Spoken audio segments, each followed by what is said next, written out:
आज जैन धर्म की हालत बहुत बेकार होती जा रही है। जैन धर्म के युवा एवं जैन धर्म की लड़कियां अपने ही धर्म से दूर होती जा रही हैं।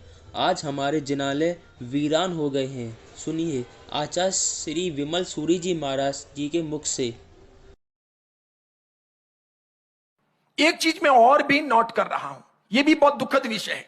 मैं इसमें अपवाद हूं, कुछ और गिने चुने महाराज साहब है भारत में जो अपवाद है। बाकी लगभग पर्यूषण के बाद में सब उपाश्रय स्थानक तेरापन भवन खाली है। होली के बाद में तो बिल्कुल खाली है। यानी 1 घंटे भी जिनवाणी का प्रवचनों का रस नहीं बचा है। 10 साल बाद में जिन शासन का समाज कैसा होगा कल्पनीय ही नहीं है, अकल्पनीय है।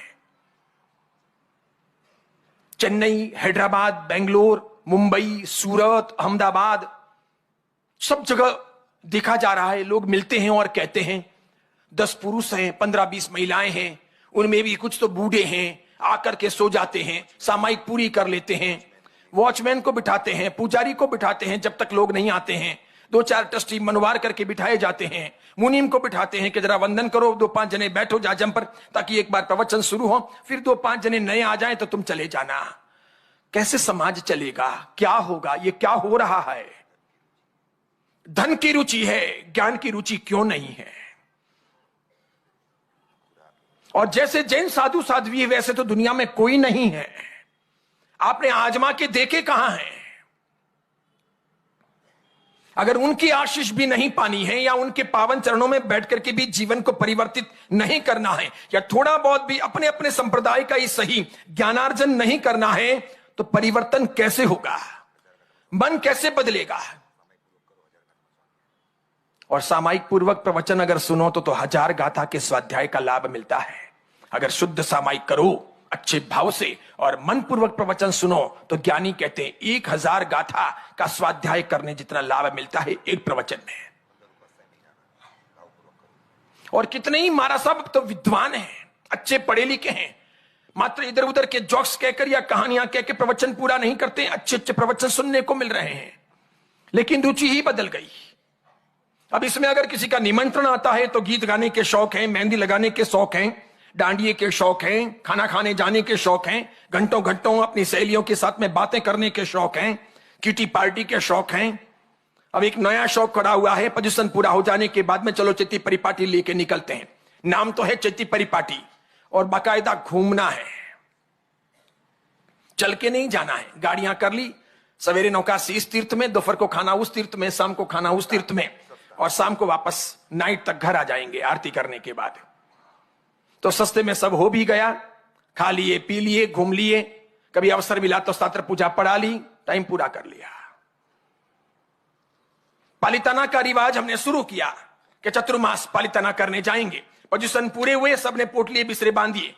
अब तो आयोजक भी ये समझ गए हैं कि पर्यूषण तक ही चौमासा करवाना है, उसके बाद में महाराज साहब खाली निक्कम में बैठे रहेंगे, वहां मक्खियां उड़ाओ, सब लोग अपने अपने घर रवाना। आयोजक भी वहां सब सेटिंग करके चले जाते हैं, 2-4 लोग रहते हैं बस, बाकी कुछ नहीं। और तो भी करोड़ों रुपए खर्च करने हैं एक एक चतुर्मास में पालिताना। और सब एकदम रिटायर्ड लाइफ वाले लोग, टोटल आधे की तो टांगे कब्र में लटकी हुई, कुछ मालूम पड़े नहीं, पल्ले पड़े नहीं, कोई रुचि नहीं। हर साल जाना है पालिताना, इस बार फोगट में इन्होंने करवा लिया, आने वाले साल ये करवा रहे हैं, चलो कि यहां के बजाय वहां अच्छा सब गिफ्ट भी मिल जाएगा, थोड़ी आराधना भी हो जाएगी, सिद्ध भूमि है, वहां प्राण छूट गए तो अच्छा है, पार उतर जाएंगे, बहुत मोक्ष नजदीक है वहां से। और सासू बहू की टिक टिक भी नहीं, ये रोज यहां टक टक करती है, कम से कम वहां 2.5 महीने की तो शांति। चलो चले जाते हैं, सोए सोए टाइम पूरा करते हैं। मैं कितने लोगों को देखता हूं, तलेटी भी देखा हूं, तो बाप रे बाप, यहां की सारी बुद्धि, यहां की क्षमता सब वहां काम पे लगती है, धक्के मारने, बीच में घुसना, कितने मकोड़े मार देने पता तक नहीं चलता, कितनी भारी हिंसा। कभी देखा है आपने कैसे लोग मकोड़े मार लेते हैं वहां, कैसे पानी में मकोड़े बह जाते हैं? तो भी हम सोचते नहीं हैं, कुछ नहीं पता चलता, कोई जैना वैना की बात ही नहीं होती। इसलिए मुझे बहुत डर लग रहा है, मेरे लिए नहीं, मेरी जिंदगी की सुरक्षा के लिए नहीं, समाज की स्थितियों को देख करके बहुत डर लग रहा है कि मैं तो कल थक जाऊंगा। थकान शुरू हो चुकी है, दिख रहा है। क्या होगा समाज का? कितना बोले? 30 साल से बोल रहा हूं, कैसे बदलेगा?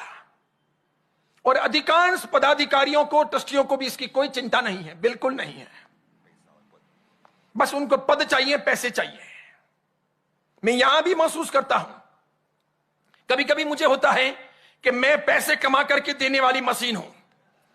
मुझे इसके लिए लाया जाता है कि महाराज साहब से अच्छी इनकम होगी, बढ़िया अपना भंडार भर जाएगा, जीवन का कल्याण हो। कितने लोगों में परिवर्तन हुआ, कितने लोगों ने क्या पाया, कितने नास्तिक लोग आस्तिक बने, इसकी चिंता नहीं। कितने लोग आते हैं, कितना लाभ लेते हैं, साधु साध्वियों से कैसे जुड़ना चाहिए, भगवान के निकट कितना जाना चाहिए, ये उपदेश कितने महत्वपूर्ण हैं, ये जिनवाणी कितनी कारगर सिद्ध हो सकती है, कल्याणकारी है, इसकी चिंता नहीं। इनकम कितनी हुई, कितने पैसे आए, कितने जमा हो रहे हैं अपने पास, बस इसकी चिंता है। तब मुझे होता है क्या परिवर्तन होगा? कोई आदमी मेहनत करके भी कितनी करे। इसलिए धीरे धीरे साधु साध्वी भी समझने लगे हैं कि कोई सार नहीं है, समाज की स्थिति बहुत विकट है।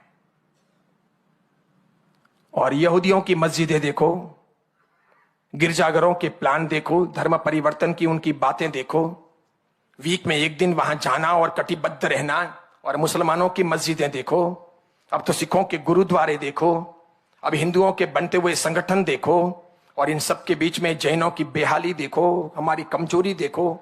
चारों तरफ ये नजारा है, बेशुमार मात्रा में लोकोत्तर शासन का पैसा खर्च होता है। कहां है? और युवा वर्ग को तो बहुत कम ही रुचि है। मुश्किल से ये मेरे जैसे ने रविवार को सेमिनार किए, शिविर किए, तो छुट्टियों में वो लोग आ गए। बाकी सोमवार से शनिवार तक उनकी गति वो जाने।